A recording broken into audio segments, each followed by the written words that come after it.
nunca mascou chiclete? Mais de 18 milhões de unidades são vendidas todos os dias no Brasil. O país é o terceiro maior chicleteiro do mundo, com 57 mil toneladas produzidas por ano. Mas você já parou para pensar em todos os aspectos que esse hábito envolve? Entender o que leva os universitários a mascar chiclete e saber como jogam fora depois que o sabor se foi era o objetivo de uma pesquisa da UPF. O estudo chegou a reflexões importantes e para falar mais sobre esse assunto estão aqui no estúdio a professora Maristela Piva, que é mestre em Psicologia Clínica, e a aluna do 8º nível da Psicologia, Vânia Marta Marafon. Mas antes da entrevista, conheça o assunto acompanhando a reportagem produzida pelo Núcleo Experimental de Jornalismo em parceria com a UPF TV. Do que é feito o chiclete? A maioria não sabia.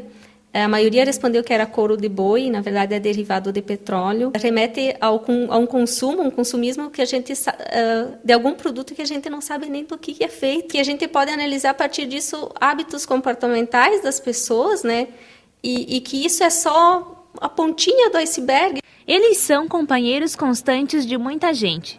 Diferentes formas e sabores para todos os gostos. Quem nunca mascou chiclete?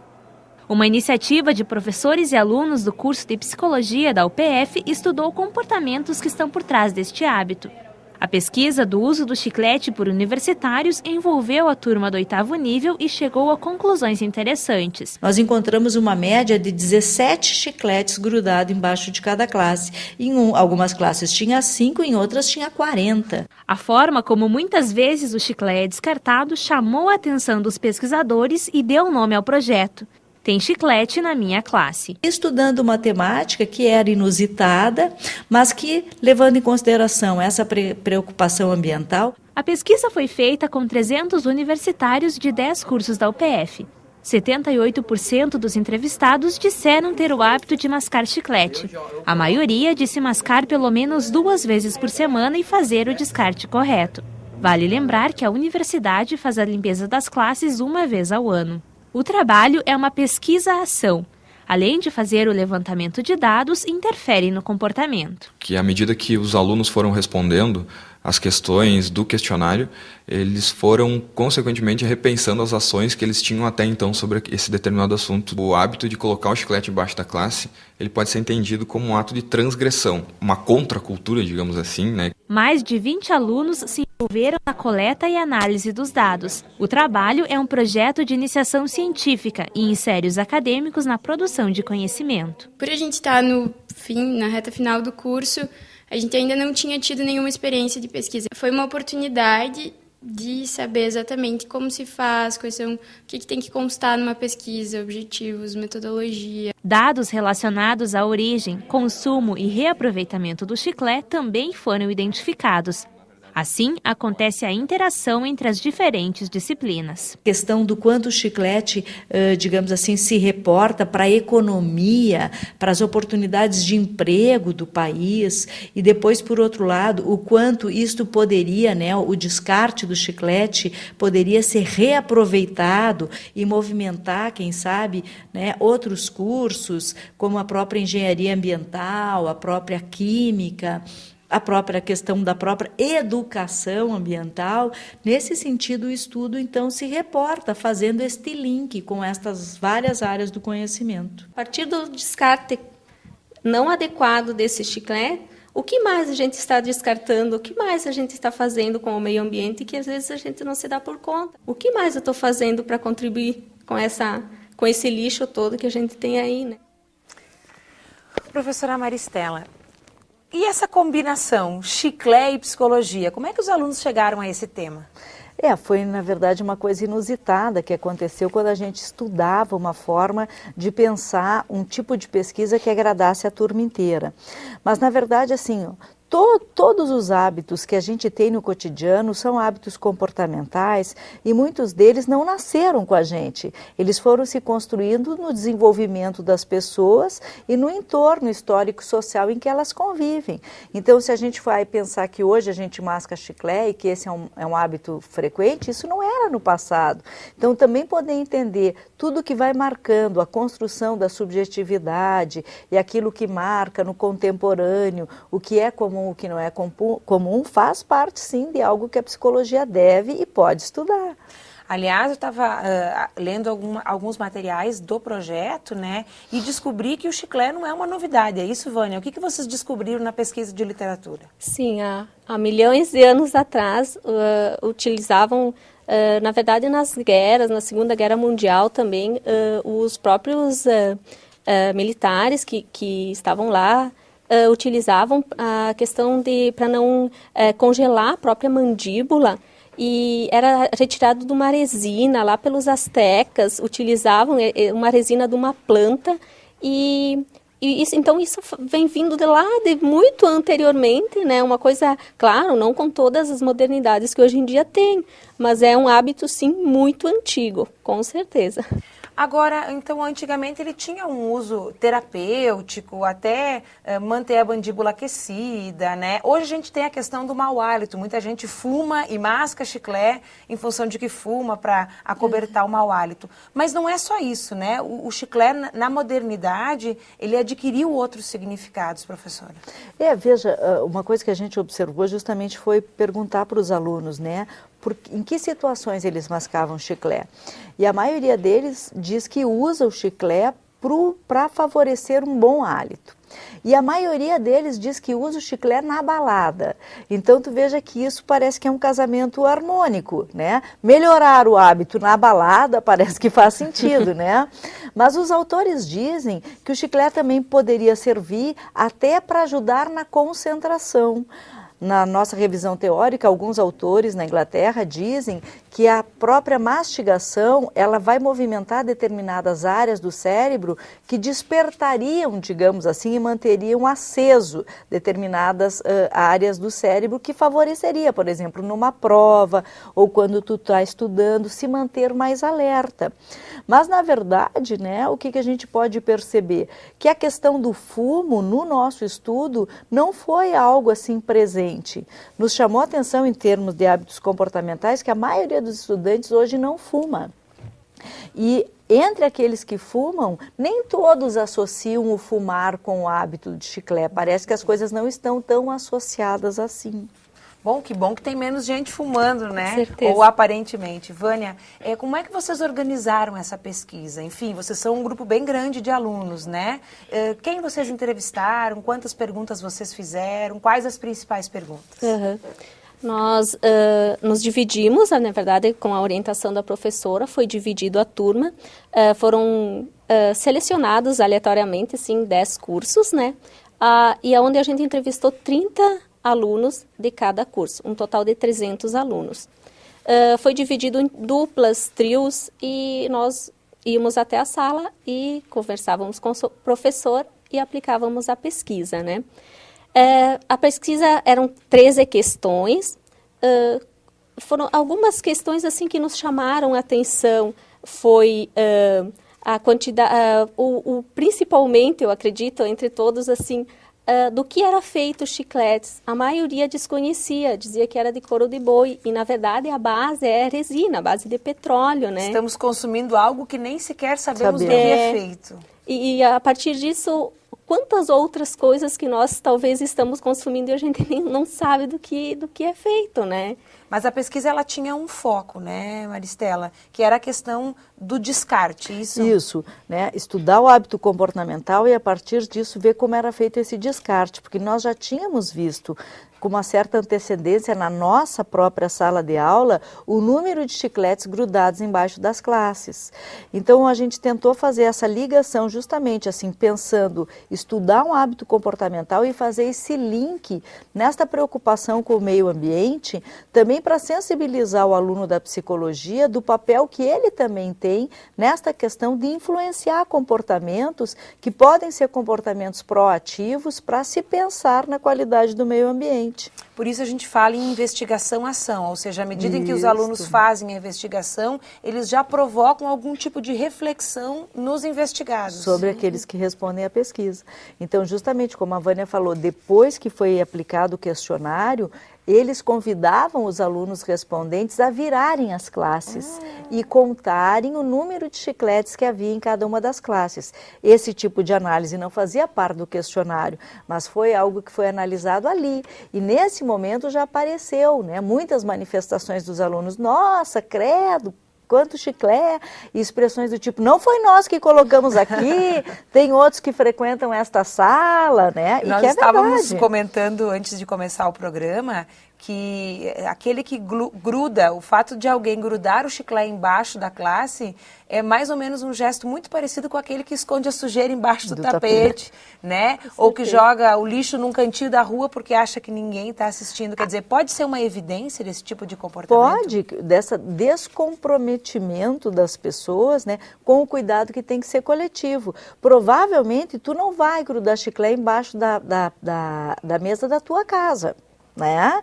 Como provavelmente na minha casa eu não vou atirar uma latinha de cerveja no chão. Por que eu posso atirar na rua? Né? Então essa confusão, né, essa não apropriação de que aquilo que é público também me pertence, mas pertence a outros, como se eu não fizesse parte deste público, eu acho que é o que se evidencia nesses descuidos, né, que a gente, de uma maneira geral, tem com, né, as questões coletivas, com a questão do meio ambiente. Existe algum processo correto de descarte? Vocês chegaram a estudar isso, Vânia? Sim, na verdade no Reino Unido, pela literatura que a gente observou, eles fazem o descarte onde é coletado e é reutilizado na fabricação de capas de celulares, brinquedos para criança e até mesmo pneus. Então, se nós tivermos um descarte adequado e puder ser feito esse recolhimento, quem sabe não pode ser utilizado, porque 18 milhões é um número expressivo que pode ser utilizado em outras confecções de outros artigos, né? A professora Maristela falou antes aqui em algum momento, né, que o Brasil, então, trouxe esse dado de que o Brasil é o maior chicleteiro, um dos maiores chicleteiros do mundo, né? Além da dimensão geográfica, existe alguma outra explicação para essa imensa quantidade de chiclete que se consome aqui no país? Eu acho que tem a ver também com o fato da gente ser uma população eminentemente jovem, né? Porque também o hábito de mascar chiclete está muito relacionado com estas populações jovens, né? De crianças, de adolescentes, acredito que isso contribua. Como também acredito que talvez em países, fiquei imaginando assim, em países até onde o clima, né, é mais frio e tal, não sei se há esse convite tão grande, mas enfim, as proporções, né, enormes também do nosso país, o número de população talvez contribua para esse consumo bastante abrangente, mas o que mostra também, né, Bibiana, que é um hábito comportamental mundial. Né? Porque ele foi desenvolvido, digamos, a primeira, né, goma de mascar industrializada nos Estados Unidos, mas ela se espalhou, né, este hábito por todo o mundo. Inclusive diz que na China comunista, demorou mais tempo para chegar, mas depois que entrou, tomou se conta estabeleceu. É. E o chiclete leva quanto tempo para se desmanchar, para retornar ao solo? 5 anos. Em média para se decompor. Isso. É. Bom, nós vamos fazer um rápido intervalo, mas voltamos para falar um pouco mais do que se faz com esse chiclete que demora tanto tempo. Parece que até tem alguns lugares apropriados de descarte. Mas nós falamos disso já. Voltamos daqui a pouquinho com mais Universidade Aberta.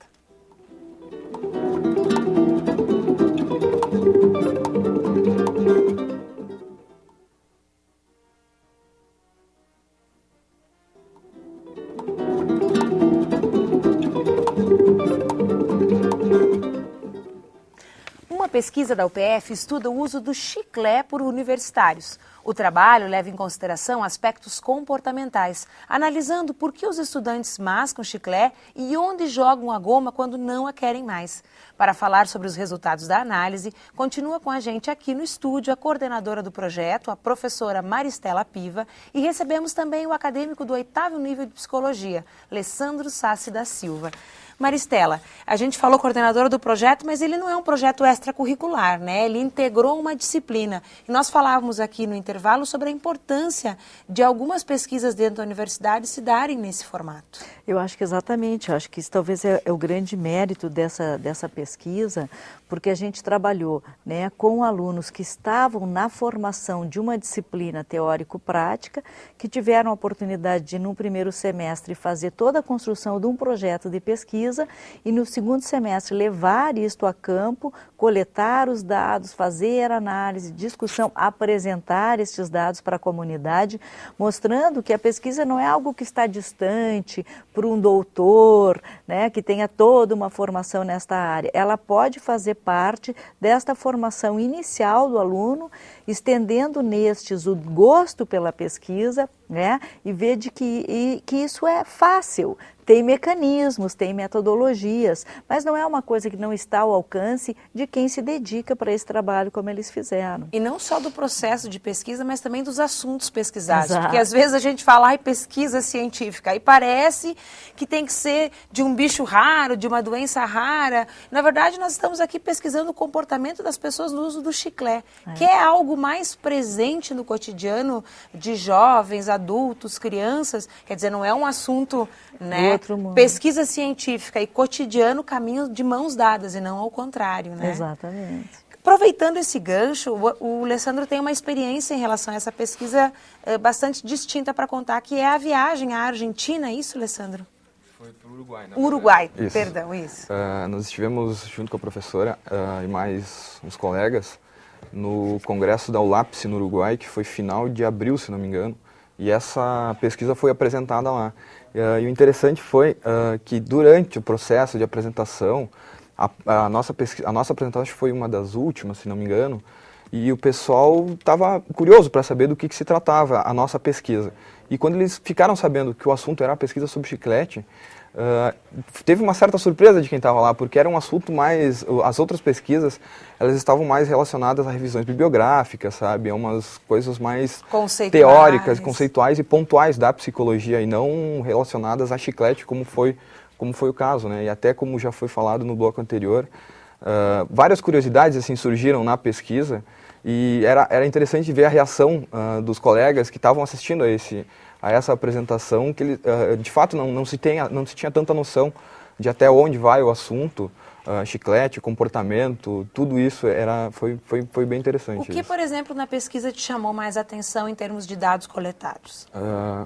Para mim foi o percentual de pessoas que fazem uso quase que diariamente do chiclete.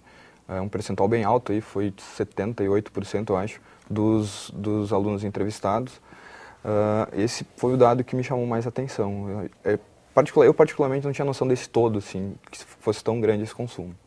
E nós estávamos conversando que a literatura traz uma indicação de onde botar fora. Inclusive, se não tiver um lixo, é para jogar no asfalto, é isso, Maristela? Alguns autores comentam isso, né? Que como o chiclete é feito do asfalto, e se ele ficar em contato com a natureza, com o sol, a chance dele se decompor é mais rápida.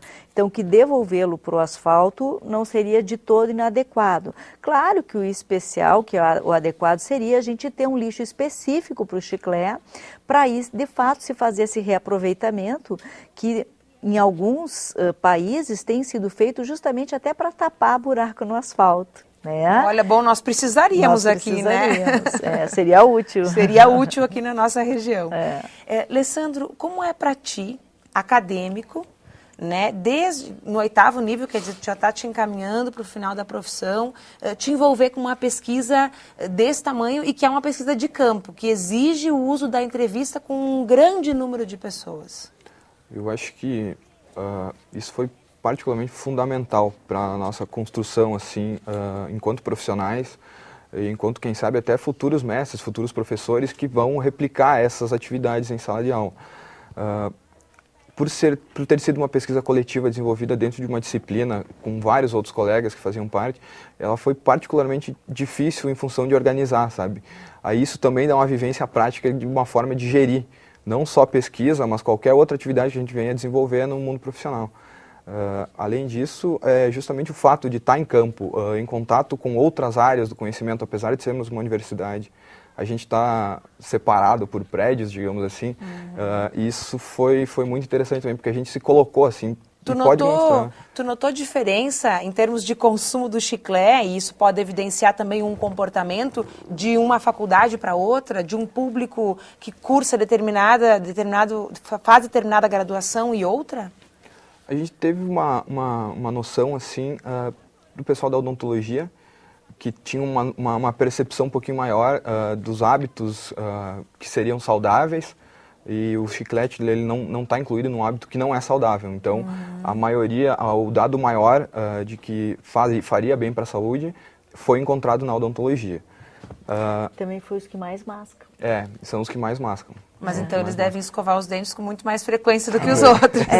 Não, mas diz que tem a questão até assim de que hoje com o chiclete sem açúcar, os malefícios do chiclete são muito diferentes do que eram no passado.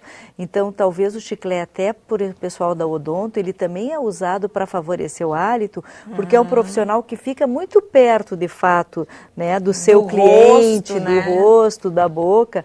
Pode ser uma das possibilidades. A gente não chegou a investigar por que usa. Talvez né? sejam perguntas que poderiam ficar para uma próxima pesquisa. Para uma próxima etapa. Maristela, essa é a primeira experiência dessa forma que você faz na tua disciplina ou tu já fizeste outras? A gente já fez quando a gente desenvolveu essa disciplina no campus de Carazinho, né?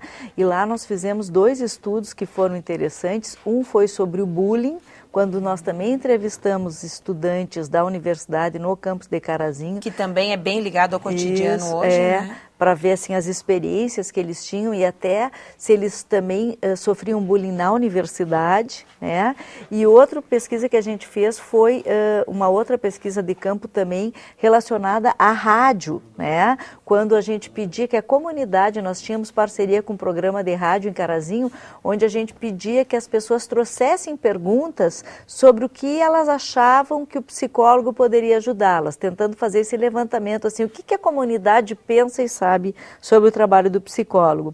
Mas acho que essa experiência com esse grupo em Passo Fundo, digamos assim, foi a mais exitosa, não em função necessariamente da temática, mas acho que o grupo pôde se envolver, talvez a experiência da gente de organizar um grupo maior também foi teve mais sucesso, mas acho que essa turma, de uma forma geral, aderiu muito bem à ideia e participou, e talvez por isso a gente conseguiu, durante todo o semestre, fazer o levantamento, chegar às considerações e até fazer a apresentação pública que a gente nas outras turmas não tinha conseguido. Não tinha conseguido fazer. Bom, mais uma experiência, mais uma pesquisa da universidade que está se aproximando de alguma forma do cotidiano das pessoas. Eu quero agradecer a Maristela pela presença, ao Alessandro, a Vânia que esteve no bloco passado, e nós voltamos na semana que vem com uma nova pesquisa realizada aqui na UPF e que tem a ver com o seu dia a dia. Até lá!